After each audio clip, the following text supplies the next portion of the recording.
मराठा समाजाला अखेर राज्य सरकारने आरक्षण दिलेले आहे। विधिमंडळाने एकमताने हा ठराव पास केलेला आहे। मात्र हा ठराव पास झाल्यानंतर मराठा आरक्षणासमोरील कायदेशीर आव्हानं कोणती, मागच्या सरकारने दिलेलं आरक्षण आणि या सरकारने दिलेलं आरक्षण यामध्ये काय नक्की फरक आहेत हे जाणून घेणार आहोत। माझ्यासोबत आहेत ॲडव्होकेट सिद्धार्थ शिंदे सर। आज जे आरक्षण दिलेलं आहे, आज तर आरक्षण मंजूर झालंय, एकदा राज्यपालांची मंजुरी आली त्याचं कायद्यात रूपांतर होईल, मात्र पुन्हा एकदा कायदेशीर प्रश्न या निमित्ताने उपस्थित होईल। बघा, कायदेशीर प्रश्न हा उपस्थित होईलच, कारण आपल्या लोकशाहीत कोणीही कोर्टात जाऊ शकतं। आता मागच्या वेळेस जे आरक्षण होतं ते गायकवाड कमिशननी दिले, त्यांच्या रिपोर्टवर आधारित होतं। आत्ताचं जे आरक्षण आहे ते राज्य मागासवर्गीय आयोगाचा रिपोर्ट आहे। मागच्या वेळेस काही त्रुटी होत्या वगैरे, त्या सरकारने ह्यावेळेस सुधारवायचा प्रयत्न केलेला आहे। आता ह्याच्यात जसे गव्हर्नर साईन करतील तसं हे आरक्षण अंमलात येईल। 10% सरकारी नोकऱ्या आणि शिक्षणापुरतं, महाराष्ट्र स्टेटमध्ये। आणि सुप्रीम कोर्टाने इंदिरा साहनीमध्ये काय सांगितलंय की तुम्ही 50%ची मर्यादा ओलांडू शकत नाही, पण अपवादात्मक स्थितीमध्ये तुम्ही हे करू शकता। आता मागच्या वेळेस काही कारणास्तव आपलं मॅटर सुप्रीम कोर्टाने अवैध ठरवलं ते आरक्षण, पण ह्यावेळेस आपण चुका सरकारने सुधारवल्या आहेत आणि आता स्थगिती न मिळेपर्यंत हायकोर्टातून हे आरक्षण टिकेलच। कोण ना कोणतरी हायकोर्टात जाईल आणि त्याच्यावर स्थगिती मिळवणं पण खूप अवघड आहे। त्यामुळे जसं हे अंमलात येईल, गव्हर्नर सही करतील तसं हे सुरू होईल आणि कोर्टात पुढे हायकोर्टात, सुप्रीम कोर्टात हे नक्की येणार आहे। पण यावेळेस महाराष्ट्र सरकारने अजून प्रयत्न केलेले आहेत की हे कसं टिकेल आणि शेवटी आता वकिलांना ते बघावं लागेल आणि सरकारचे इनपुट्स आहेत। आता अहवाल आपल्याला ह्यावेळेस फुल प्रूफ झालेला आहे, कारण एका वेळेस आपण मात खाल्लेली आहे, त्यामुळे ह्यावेळेस आपण व्यवस्थित अहवाल पण दिलेला आहे। त्याच्यात त्यांनी सांगितलं आहे की 28% मराठा समाज हा महाराष्ट्रात आहे, त्यातला 84% हा मागासलेला आहे आणि त्याच्या धर्तीवर 10% आम्ही आरक्षण देतोय। मागच्या वेळेस ते 16% होतं आणि मग हायकोर्टाने ते 12-14 केलं होतं। सुप्रीम कोर्टात क्युरेटिव्ह पिटिशन पेंडिंग आहे त्या मॅटरची। आता नवीन जेव्हा हा कायदा अंमलात येईल तेव्हा आपली जी क्युरेटिव्ह पिटिशन आहे 2018च्या ॲक्ट ची क्युरेटिव्ह पिटिशन जी सरकारने दाखल केली आहे सुप्रीम कोर्टात, ती आपल्याला विड्रॉ करावी लागेल, कारण तो विषय आता संपलेला आहे आणि 2024चा ॲक्ट गव्हर्नर जसं त्याच्यावर साईन करतील तसं तो लागू होईल। आणि सगळे सोयऱ्यांचं जे आहे ते वेगळं आहे। ते कसं आहे, सगळे सोयऱ्यांसाठी एक 2001चा ऑलरेडी महाराष्ट्रात ॲक्ट आहे, त्याच्यात एक रूल मार्फत आपण सगळे सोयऱ्यांचं इन्सर्ट केलेलं आहे आणि ते एक रूल मार्फत, त्यामुळे त्याला हाऊसमध्ये जायची गरज नाही आहे विधिमंडळाकडे। कॅबिनेटच त्याच्यावर डिसिजन घेऊ शकतं। त्याच्यावर हरकती मागवल्या होत्या, अभिप्राय सूचना, त्याच्यात 4.5 लाख हरकती अभिप्राय सूचना गेलेल्या आहेत। सरकार त्याच्यावर विचार करत आहे, लवकरच त्याच्यावर पण अंमलबजावणी होईलच आणि ते फक्त हाऊसमध्ये तुम्हाला टेबल करावं लागेल। आता बजेट सत्र येतंय एखाद्या वेळेस, त्यावेळेस ते टेबल पण होईल। म्हणजे 10% आरक्षण हे SCBC मार्फत आणि OBC मार्फत, जे 27% ऑलरेडी आहे मंडल आयोगाप्रमाणे, त्याच्यात कुणबी समाज ऑलरेडी आहे, मराठा समाज ज्यांचे कुणबी नातेवाईक आहेत, सगळे सोयरे आहेत, ते त्याचे प्रूफ दाखवून आणि एक ॲफिडेविट देऊन, म्हणजे दोन्हीकडून OBC मधून पण काही मराठा समाजाला कुणबी मार्फत आरक्षण मिळेल आणि SCBC मार्फत उर्वरित लोकांना ते SCBC मार्फत घेऊ शकतात। आता फक्त जे सगळे सोयऱ्यांची अधिसूचना आहे आणि ते OBC मध्ये इन्सर्ट केलं जाईल, तर ते सरकारी नोकऱ्या आणि शिक्षण केंद्राचं पण आणि राज्याचं पण, त्याचा ॲडव्हान्टेज तो आहे। आणि हे जी नवीन कायदा आहे ते फक्त राज्यापुरतं मर्यादित असेल। तर हे दोन वेगवेगळे विषय आहेत। पण मागच्या सरकारने जे आरक्षण दिलं होतं ते 12 आणि 13% होतं, आरक्षण यावेळेस कमी झालेलं आहे, काय नक्की कारण असू शकतात? बघा, रिपोर्टप्रमाणे, आता रिपोर्ट जसं म्हणेल, रिपोर्टमध्ये काय त्यांनी निष्कर्ष काढलेला आहे, 28% मराठा समाज आहे तो त्यातले 84% हे मागासलेले आहेत, तर त्या बेसिसवर त्यांनी रेकमेंड केलं आहे की 10% देण्यात यावं आणि सरकारने ते मान्य केलं आहे कॅबिनेटनी आणि आज विधिमंडळाने पण त्याच्यावर मान्यता दिलेली आहे। त्यावेळेस त्या गायकवाड कमिटीच्या रिपोर्टप्रमाणे एक 15-16% दिलं होतं, ते हायकोर्टाने रिपोर्ट वाचून कमी केलं, 12 आणि 14 केलं। सुप्रीम कोर्टात ते काही कारणास्तव टिकलंच नाही, रद्द करण्यात आलं। आता ह्यावेळेसचं 10% आरक्षण सरकारची मनशा असेल की हे सुप्रीम कोर्टात किंवा हायकोर्टात आधी आणि मग सुप्रीम कोर्टात टिकेलच, आणि जोपर्यंत ह्याच्यावर स्थगिती येत नाही तोपर्यंत हे अंमलात राहीलच। एक मुद्दा हा आहे की सातत्याने असं सांगितलं जातं की निवडणुका आल्या की आरक्षण दिलं जातं.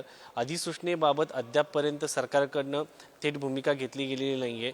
त्यामुळं जनता देखील आश्वस्त नाही आहे की ह्या आरक्षणाबाबत फक्त चुनावी जुमला आहे का? तुम्ही एक कायदेशीर तज्ज्ञ म्हणून जनतेला काय सांगाल?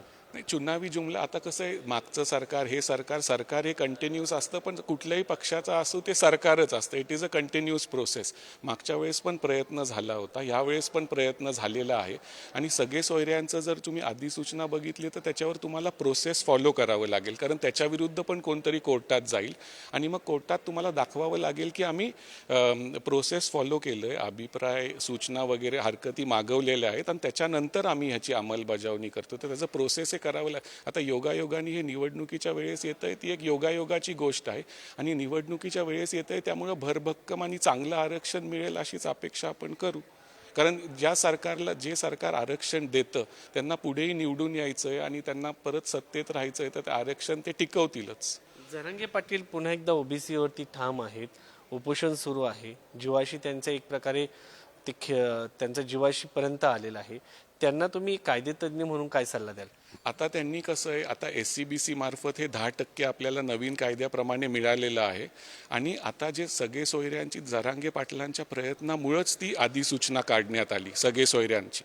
आणि सगळे सोयऱ्यांमार्फत मराठा समाजाला मराठवाडा आणि उत्तर महाराष्ट्रातल्या जास्त करून मराठा समाजाला त्याचा फायदा होणारच आहे सगळे सोयऱ्यांमार्फत. फक्त ते आता प्रोसेस फॉलो करायची आणि त्या नोटिफिकेशनमध्ये असं लिहिलं होतं की 16 तारखेला किंवा त्याच्यानंतर सगळे सोयऱ्यांचं हे अंमलात येईल. आता प्रोसेस फॉलो होतंय. 4.5 लाख हरकती आहेत, गव्हर्नमेंट डिपार्टमेंट त्याच्यावर वाचन करतंय आणि लवकरच 1-2 आठवड्यात वगैरे जरांगे पाटलांनी आता हीच मागणी करावी की तुम्ही आम्हाला तारीख द्या की सगळे सोयऱ्यांची अंमलबजावणी तुम्ही तो रूल जो इन्सर्ट करणार आहात तो कधी करणार आणि त्याचं अंमलबजावणी तुम्ही तेवढं ते आता बघू शकतात. आणि त्यांच्या प्रयत्नामुळेच परत हा नवीन कायदा पण आलेला आहे आणि सगळे सोयऱ्यांचं पण त्यांच्यामुळेच आलेलं आहे. तर त्यांनी पण आता जास्त आणून न धरता लवकर सरकार करून तारीख मागावी की आता SCBCचं तर तुम्ही केलेलं आहे, 50% जरी तुम्ही अपवादात्मक स्थितीमध्ये मर्यादा ओलांडली आहे आणि 27% कुणबी.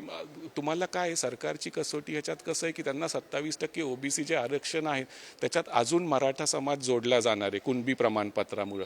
तर त्याला त्यांना बॅलन्स मेंटेन करावा लागेल आणि सरकारची मनशा आणि इच्छा आहे. तर आता बघू आपण की ती सगळे सोयऱ्यांची अधिसूचना कधी अंमलात येईल, ती पण लवकरात यायला पाहिजे आणि सरकारने जरांगे पाटलांना आश्वासन द्यावं की ह्या तारखेला सगळे सोयऱ्यांची अधिसूचना आम्ही अंमलात आणत आहोत आणि त्याच्यानंतर त्यांनी उपोषण सोडावं अशी माझी त्यांना विनंती आहे. अपवादात्मक परिस्थिती 1991-92चा हा निर्णय आहे. दुर्गम भाग असा त्याच्यामध्ये व्याख्या करण्यात आलेली, त्याची ठराविक व्याख्या पण नाही असंही बोललं जातं. तर आता ती अपवादात्मक परिस्थिती मराठा समाजासाठी लागू होऊ शकते का? का ती परिस्थिती नुरूप त्यामध्ये बदल करणं गरजेचं आहे? नाही, आता परिस्थिती कसं आहे, मराठा समाज आताच सोशली आणि इकॉनॉमिकली बॅकवर्ड, सर्वच काही सगळे श्रीमंत नाही आहेत. लोकांची परिस्थिती हलाख्याची आहे. इकॉनॉमिक सिच्युएशन पाहिजे, लोकसंख्या वाढती आहे, त्यामुळं हे डिमांड आलं होतं, त्यावेळेस पण आलं होतं. सरकारने प्रयत्न केला, रिपोर्ट दिला, तो काही कारणास्तव टिकला नाही. आता हा नवीन रिपोर्ट टिकेल अशीच सरकारची तर मनशा असेलच, कारण एकमताने जर तुम्ही ठराव मंजूर केला आहे म्हणजे आपले आमदार हे जे असतात हे आपलेच प्रतिनिधी असतात. तर पूर्ण महाराष्ट्राचे असं म्हणावं लागेल की SCBC मार्फत ही मनशा आहेच की मराठा समाजाला आरक्षण मिळावं. आता ते कोर्टात किती टिकतं ते बघावं लागेल, पण ह्यावेळेस आपण बऱ्यापैकी स्ट्रॉंग फुटिंगवर आहोत असं मला तरी वाटतंय आणि कोर्टात हे नक्कीच टिकेल असंच आपल्याला आपली हे असावं. 50%च्या वरती मर्यादा गेलेल्या अनेक राज्यांमध्ये अजूनही आरक्षण कायम आहे.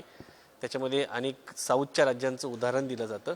तसं महाराष्ट्राच्या बाबतीमध्ये होऊ शकतं का? बघा, तामिळनाडूमध्ये आहे, बिहारने आत्ता केलेलं आहे, त्याचा आता सुप्रीम कोर्टात मॅटर आहे त्याच्याविरुद्ध. तर काही राज्यांचं ऑलरेडी काही कोर्टामध्ये पेंडिंग आहे, काही हायकोर्टामध्ये, काही सुप्रीम कोर्टामध्ये त्याची अंमलबजावणी झाली आहे.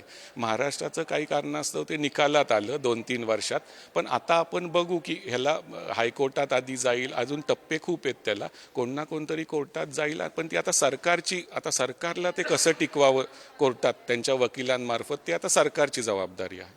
एकंदरीत आरक्षण दिलेलं आहे, मात्र ते सर्वोच्च न्यायालयामध्ये टिकवायचं कसं हे देखील सरकारची जबाबदारी असल्याचं ॲडव्होकेट सिद्धार्थ शिंदे यांनी म्हटलेलं आहे. सरकारने पहिलं पाऊल टाकलेलं आहे. लाख मैलाचा प्रवास गाठायचा असेल तर पहिलं पाऊल टाकणं महत्त्वाचं असतं. आता हा प्रवास जो आहे ते सरकार कशा पद्धतीने गाठतं हे पाहणं महत्त्वाचं आहे. कॅमेरामन विकाससह शिवाजी काळे, पुढारी न्यूज, दिल्ली.